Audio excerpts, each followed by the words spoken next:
दोस्तों, आज की कहानी का शीर्षक है मन की सुंदरता। किसी व्यक्ति को सुंदर पैदा होना है या कुरूप, यह उसके अधिकार की बात नहीं है। यह सब उसे प्रकृति के द्वारा मिला है। लेकिन हम अपने मन को कितना सुंदर और शुद्ध बना सकते हैं, यह पूरी तरह से हमारी चेतना पर निर्भर करता है। इसलिए हमें हमेशा रोज आईना देखना चाहिए और खुद से कहना चाहिए कि हमें हमेशा भीतर से खूबसूरत होना चाहिए। दोस्तों, आज की कहानी सुकरात जी की है, तो चलिए कहानी शुरू करते हैं। सुकरात जी एक बहुत बड़े महान दार्शनिक थे। वह बहुत बड़े विद्वान भी थे, फिर भी वह बड़े कुरूप दिखाई दिए।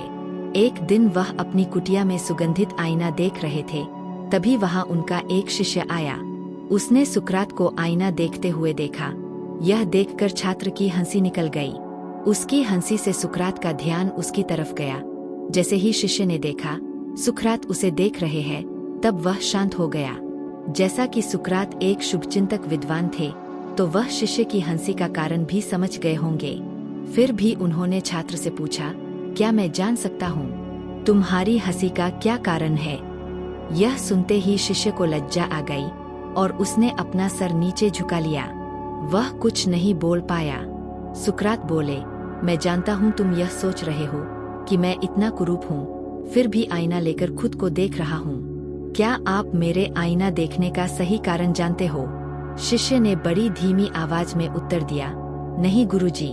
सुकराती बोले, मैं इनमें अपना कुरूप चेहरा इसलिए देखता हूँ ताकि मुझे हमेशा याद रहे कि मुझे हमेशा अच्छे कर्म करने हैं, और मैं अपने मन को इतना सुंदर बनाना चाहता हूँ कि मेरी पहचान मेरे चेहरे से न होकर मेरे मन की सुंदरता से हो। छात्र बोला, गुरुजी, क्या खूबसूरत लोगों को भी अपना चेहरा रोजाना देखना चाहिए? सुकरात जी बोले, हाँ, सुंदर लोगों को भी अपना चेहरा रोजाना देखना चाहिए, इसलिए कि उनका चेहरा उन्हें याद दिलाए कि उन्हें कभी भी अपने मन को कुरूप नहीं होने देना है। छात्र बोला, गुरुजी, मैं अपने हंसने के लिए आपसे क्षमा मांगता हूँ। मेरे मन में इतनी कुरूपता है कि मैं आपकी आईना देखने पर हंस पड़ा। लेकिन अब मैं जान गया हूँ कि वांछित व्यक्ति सुंदर हो या असुंदर, उसके मन का शुद्ध होना अति आवश्यक है। सुकरात जी बोले, आम लोगों के लिए यह बात बहुत कठिन है, क्योंकि व्यक्ति की नजरें हमेशा दूसरे व्यक्ति की बाहरी सुंदरता पर ही जाती है। लेकिन जो व्यक्ति अंदर से खूबसूरत होता है, उसकी जिंदगी बहुत सरल होती है। उसकी सुंदरता का प्रमाण उसका हृदय उसे स्वयं बता देता है। शिष्य बोला, गुरुजी, सामान्य मनुष्य के लिए ये स्वीकार करना क्यों कठिन है कि भीतर की सुंदरता ही अनिवार्य है, बाहर की नहीं? सुकरात जी बोले, क्योंकि मनुष्य के भीतर दो ही प्रकार होते हैं, एक प्रकृति और दूसरी चेतना। जन्म से ही प्रकृति ने हम पर कब्जा कर लिया है। हमारे अहंकार के लिए अनिवार्य हो जाता है कि हम हमेशा सुंदर दिखें। कुरूपता हमसे अनुग्रहित नहीं होती। दूसरी तरफ चेतना है, जो शरीर की सुंदरता या कुरूपता पर ध्यान नहीं देती। वह ध्यान देती है तो अपने विचारों पर, अपनी सोच पर। चेतना की यही चेष्टा रहती है कि उसका मन सदैव शुद्ध और शांत हो सके।